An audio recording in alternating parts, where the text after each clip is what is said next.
सारी पुरानी खुशियाँ लौट आएंगी ना? जरूर। अब तुम मुकम्मल मेरे हो जाओगे ना?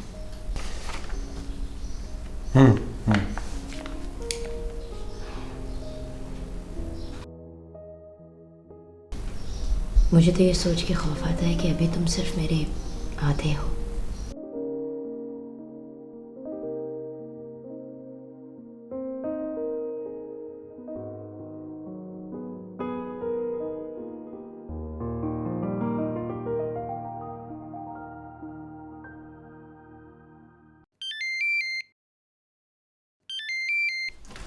अरे क्या कर रही हो? अब से आप ये फोन इस्तेमाल करेंगे। मेरे सारे कॉन्टैक्ट इसी सिम में हैं। इस फोन में मेरी सौकन का भी तो कांटेक्ट है ना? आप अब से मेरा फोन इस्तेमाल करेंगे। मैं इस फोन से सिम निकाल के आपको सेट वापस कर दूंगी। अरे क्या तुम बच्चों वाली बातें कर रही हो? मुझे क्या करना है और क्या नहीं मैं अच्छी तरह जानती हूँ। अरे यार सारा प्लीज समझने की कोशिश करो, इन बातों से कोई फर्क नहीं पड़ता है। अगर इससे कोई फर्क नहीं पड़ता तो then what does it matter? देखो मेरे लिए बहुत मुश्किल हो जाएगी और मेरे लिए बहुत आराम। सारा सारा सारा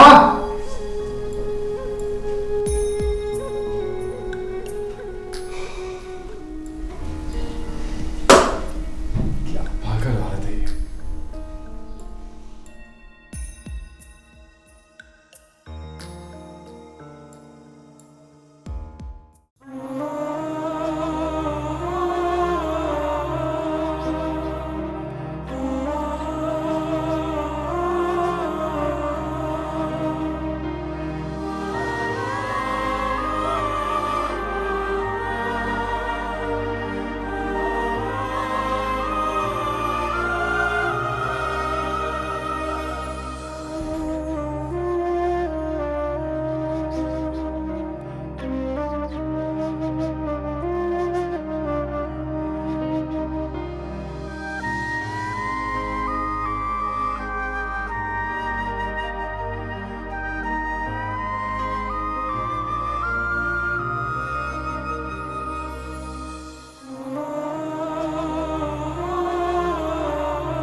हेलो।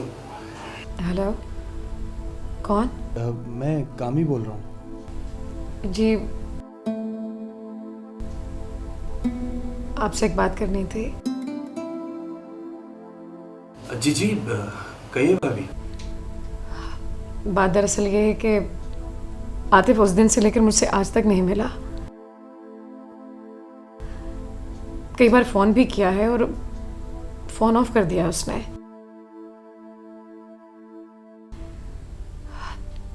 मैं अपने घर वालों की नज़रों में शर्मिंदा हो रही हूँ। क्या इसलिए शादी की थी मैंने उससे? मेरी समझ में नहीं आ रहा है कि आतिफ किस जुर्म की सजा दे रहा है मुझे। क्या बीवी के साथ इस तरह का सलूक किया जाता है? नहीं भाभी, आतिफ ऐसा बंदा नहीं है। मैं अच्छी तरह जानता हूँ उसको। ज़रूर कोई मजबूरी होगी। मान लिया कि वह मजबूर है, मगर बात तो कर सकता है ना? क्या आपके पास आतिफ का कोई दूसरा नंबर है जिससे बात हो सके?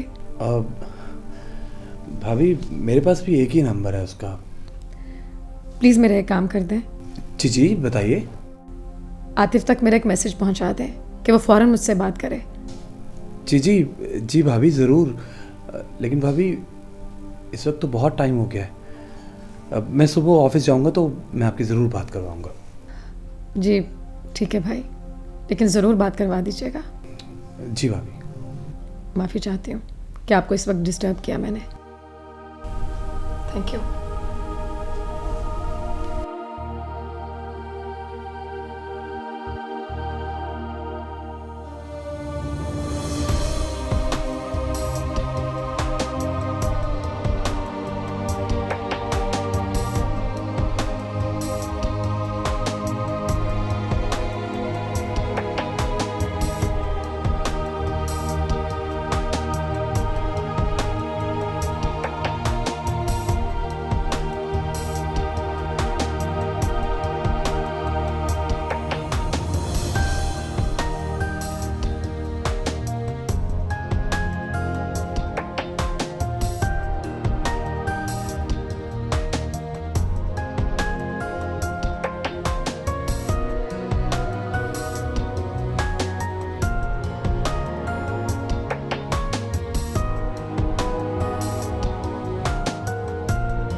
क्या हुआ आतिफ?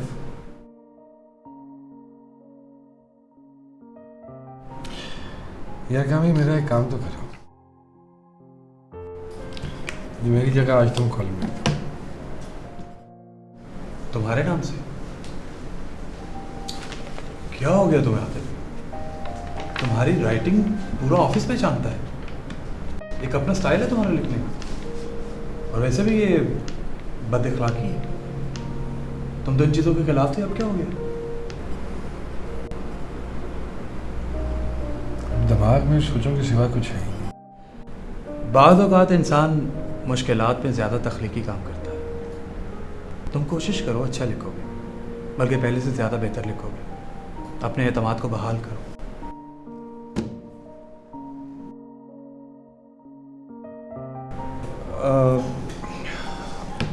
आतिफ, मरवा भाभी की कॉल आ रही है। वो बहुत परेशान है तुम्हारे लिए।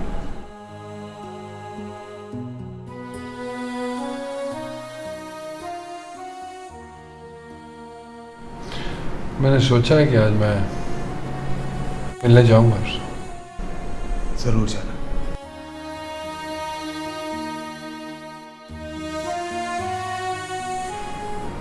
मैंने अपनी औकात और हिम्मत से बढ़कर कदम उठा लिया। कैसे गुजारा होगा कामी? आतिफ, रिश्ते आसमानों पे बनते हैं, और रिश्ते बनाने वाला ज़मीन पर भी नज़र रखे हुए।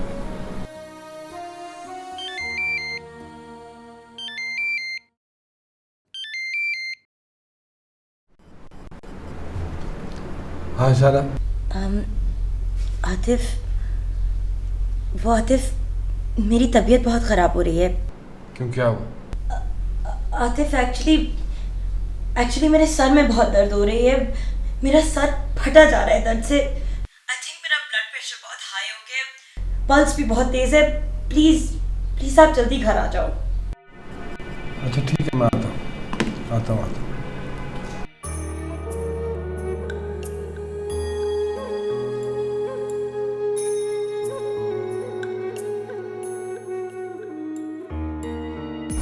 क्या हुआ? सारा की तबीयत ठीक नहीं है। मरवा का फ़ोन आया तो उसको कहना कि कल बात करता हूँ उससे। अच्छा, ये कॉलम तो लिखते थे। इस वक्त कुछ समझ में नहीं आया। Atif,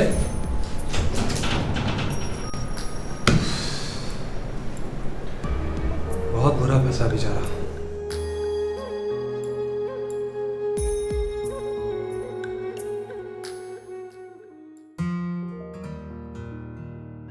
Quaid-e-Azam was born in Karachi. Quaid-e-Azam was born in Karachi.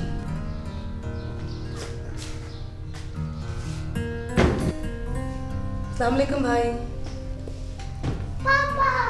अरे यस मेरी जान, मेरा बच्चा। क्या है? ठीक है? आतिफ बेटा, खैरियत तो है? आज इतनी जल्दी आ गए? आपको नहीं मालूम, वो क्या? सारा की तबीयत खराब है, उसका फ़ोन आया था मुझे। जी अम्मी, वो एक्चुअली भाभी की तबीयत कुछ ठीक नहीं है। उन्होंने आपको इसलिए नहीं बताया कि कहीं आप परेशान ना हो जाएं। पापा, मामा ने कहा था आज हम आउटिंग पे जाएंगे।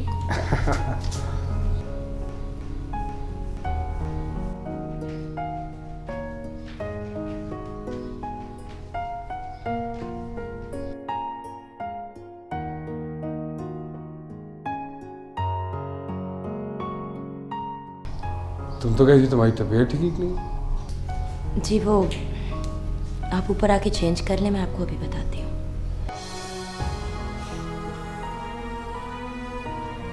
चलो चले जाओ।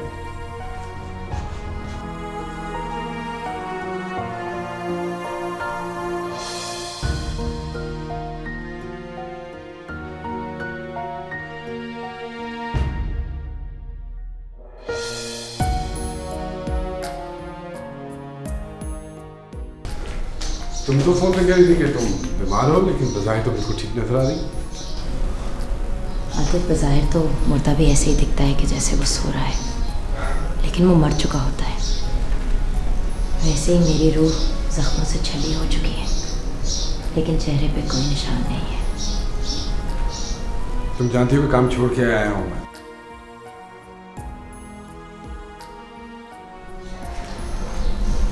मैं सिर्फ ये देखना चाहती थी कि क्या आप मेरी एक ही कॉल पे आते हैं कि नहीं।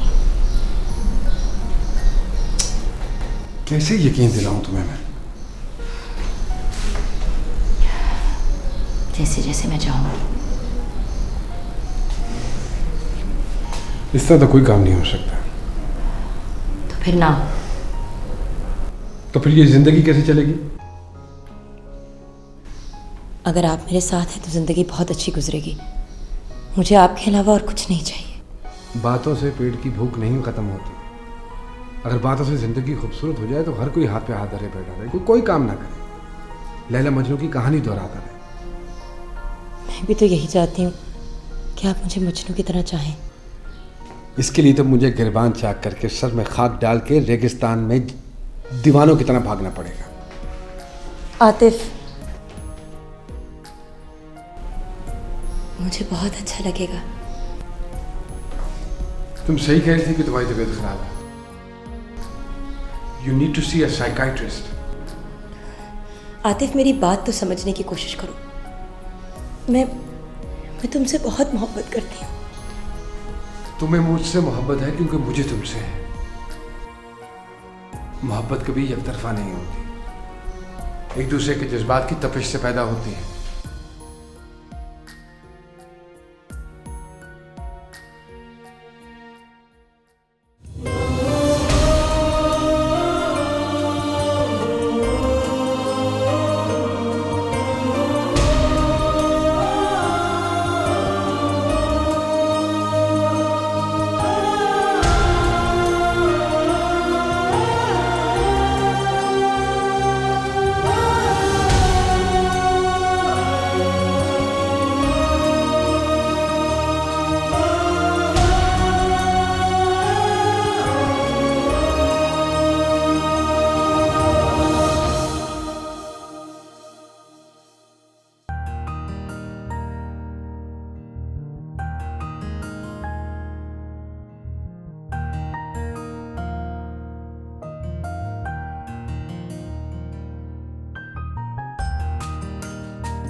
मरवा, अब तो तुम्हें यकीन आ जाना चाहिए कि अब्बू जो कहते हैं वो ठीक कहते हैं।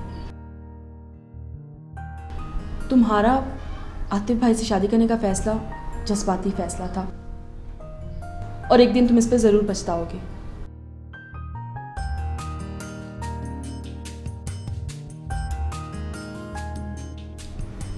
वैसे भी दूसरी बीवी को शौहर की फैमिली में पहली बीवी जैसी इज्जत और मुकाम नहीं मिलता।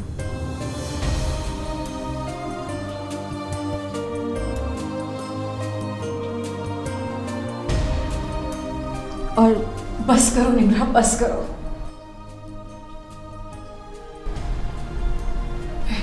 मैं और कुछ नहीं सुनना चाहती। मेरा दिमाग फट जाएगा।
जिनसे बिछड़ के मुश्किल है जीना, ज़हरे जुदाई तन्हा पीना, जिनसे बिछड़ के मुश्किल है जीना, ज़हरे जुदाई तन्हा पीना, बड़ी कठिन है प्यार की राहें, मंजिल कहाँ है ढूंढे निगाहें। देखे थे जो उन ख्वाबों की ये कैसी ताबीर है,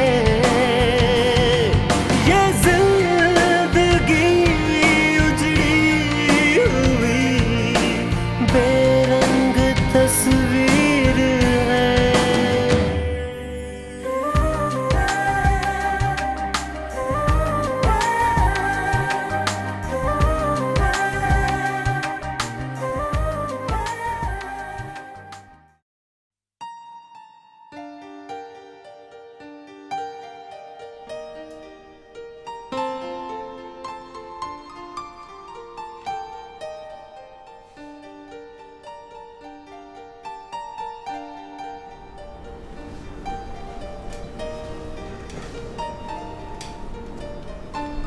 हाँ हेलो मरवा।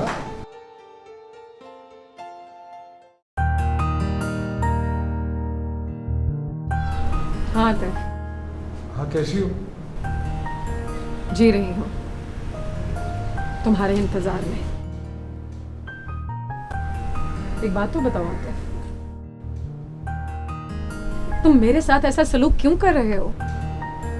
हाँ मैं तुम्हें मिलकर सब कुछ बताता हूँ। देखो आतिफ, आज हर सूरत घर आना है। नहीं आज ऑफिस से फारिग होकर तुम्हारी तरफ आऊँगा। ठीक है आतिफ, मैं इंतज़ार करूँगी, इसलिए कि फ़ोन पर बात मैं भी नहीं करना चाहती। एक बात याद रखना, आज घर ना आए तो अच्छा नहीं होगा। हाँ हाँ ज़रूर आऊँगा। ठीक है, रात को घर आओगे तो तफसीलन बात होगी। अपना ख्याल रखना। अल्लाह हाफ़िज़।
आजकल तुम्हारी तहरीरें नज़र नहीं आ रही, शायर नहीं हो रही। एक्चुअली इनकी दीगर मसरूफियात बहुत बढ़ गई हैं।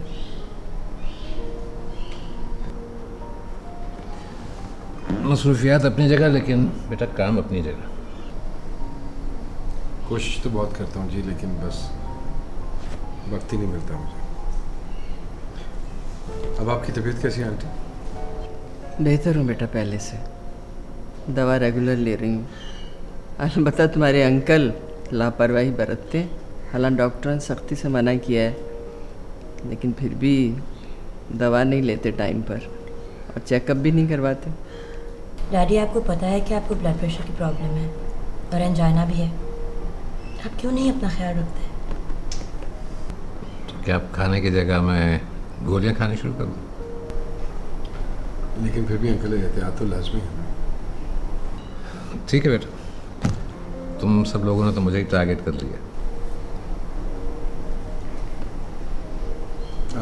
अंकल अगर आप माइंड ना करें तो मैं जाऊँ, मुझे एक सेमिनार अटेंड करना। नहीं, इसमें माइंड करने की क्या बात है। लेकिन बेटा वो जाने से पहले एक बात बताते जाओ कि तुम मुझे तलाक कब दे रहे हो?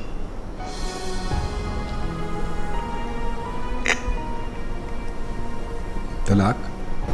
हाँ, तलाक। तुमने वादा नहीं किया था हमसे? जी मैं इसकी डिटेल आपको नेक्स्ट टाइम बताऊंगा।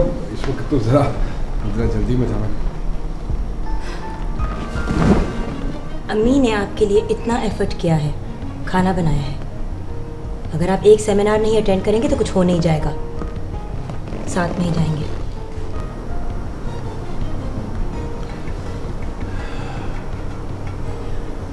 अच्छा, तुमने जवाब नहीं दिया मेरी बात। मैंने अंकल लॉयर से बात की है, सारा कुछ इन प्रोसेस है। लॉयर से? उससे क्या बात करनी? सीधी सादी तलाक देनी होती है। एक्चुअली मैंने हक महर भी तो लिखा हुआ।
आपने तो मुझे कहा था कि आप फौरन ही उसे तलाक दे देंगे, और अब आप एक्सक्यूजेस बना रहे हैं। एक्सक्यूजेस नहीं बना रहा हूं।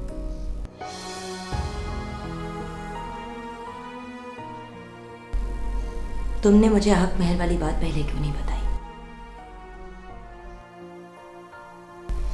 अब तो बता दी है ना तुम्हें।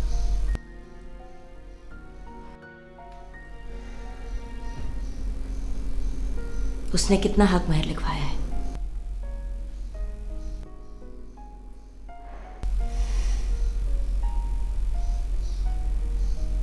₹10 लाख। 10 लाख?